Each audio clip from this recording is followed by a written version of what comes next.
Some calls shape the course of history, others just stall it. Like this new phone call between Donald Trump and Vladimir Putin. The two leaders spoke on Wednesday. It was a 75-minute-long phone call, a call that lasted 75 minutes. And of course, they had a lot to talk about, starting with the war in Ukraine. Trump called it a good conversation, but chances are it was a little more complicated than that. They discussed Ukraine's drone strikes on Russian bombers. You may remember seeing this. Ukraine smuggled drones into Russia, guided them with remote controls, and blew up Russian planes. It was their biggest and most daring attack on Russian soil since the war began. The world has been wondering about Russia's response, and now Trump says that Putin will hit back. In fact, let me quote from Trump's post. It was a good conversation, but not a conversation that will lead to immediate peace. President Putin did say, and very strongly, that he will have to respond to the recent attack on the airfields. So Trump says the Russian president is planning revenge. And the Kremlin has confirmed this. They say Moscow will decide how and when to respond. So it's confirmed that Russia will retaliate, but it's not clear how. And here's something else that is not clear. What did Trump's phone call achieve? He said it was a good talk, but what is the takeaway? Until a few days ago, Trump was promising peace. Now he's telling the world that Putin will strike. And this is becoming a bit of a pattern. Trump calls Putin but makes no progress. He took office on the 20th of January this year. Since then, he's spoken to Putin 4 times. The first call was on February 12th. It lasted around 90 minutes. A lot was discussed. Both sides called it productive. Then Trump spoke to Putin again in March and May. These two were long calls. In fact, one of these calls was around 2 hours long. So there have been 4 calls in 4 months. But when it comes to actual breakthroughs, the world is still waiting. Meanwhile, on the ground, the war rages on. On Sunday, Ukraine attacked Russian bombers, that too deep inside Russian territory. Estimates suggest that Ukrainian drones took out almost a third of Moscow's fleet. Kiev called the operation a huge success. And just a day later, they blew up a bridge with explosives, a bridge linking Crimea to Russia. It's a vital supply line for Moscow's forces. This is the 3rd time it has come under attack from Ukraine, this bridge. Meanwhile, Russia is still making advances near the border, especially the northern city of Sumy. Russian forces have taken 2 villages. They've also advanced in the east. Where does all of this leave Donald Trump?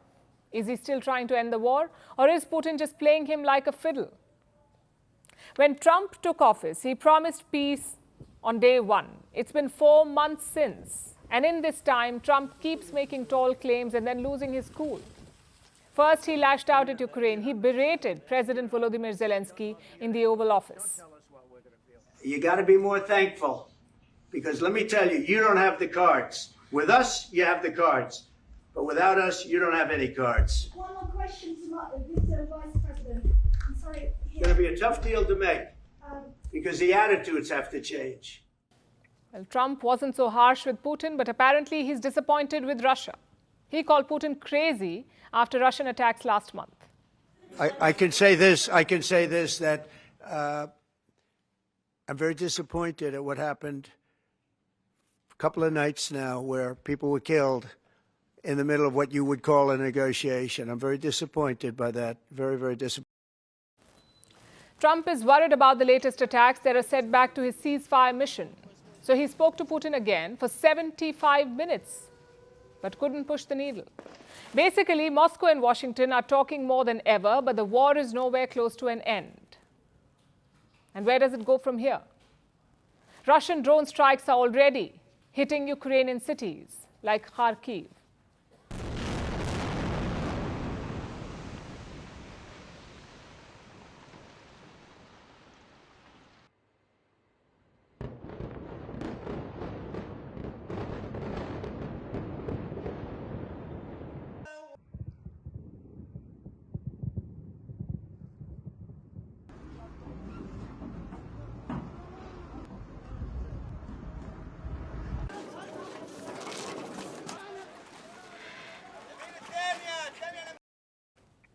In the coming days, things will only escalate. Donald Trump started out this year pledging peace. But 4 months on, the war on the ground is getting bloodier. The promises of peace feel more distant than ever. And the world is on edge, waiting to see what Russia's retaliation will look like. Will it escalate the war further or open a door for negotiations? Right now, it's hard to say. But one thing is certain, the next moves from Moscow will shape the future of this conflict. Firstpost now available in 9 languages on YouTube. English, Stands at $36 trillion. French, Le FMI, comme German, geschäftsführenden Direktor Hindi, $30 trillion ka karjo. Indonesian, Pemerintah tanpa pemeriksaan. Italian, Sekali radikali. Japanese, $4 ijoma. Portuguese, Por causa do próprio balanço patrimonial. Spanish. Beautiful bill. Go to Settings, click on Audio Track and select the language of your choice. Be the first to know what's happening around you in your first language. Firstpost.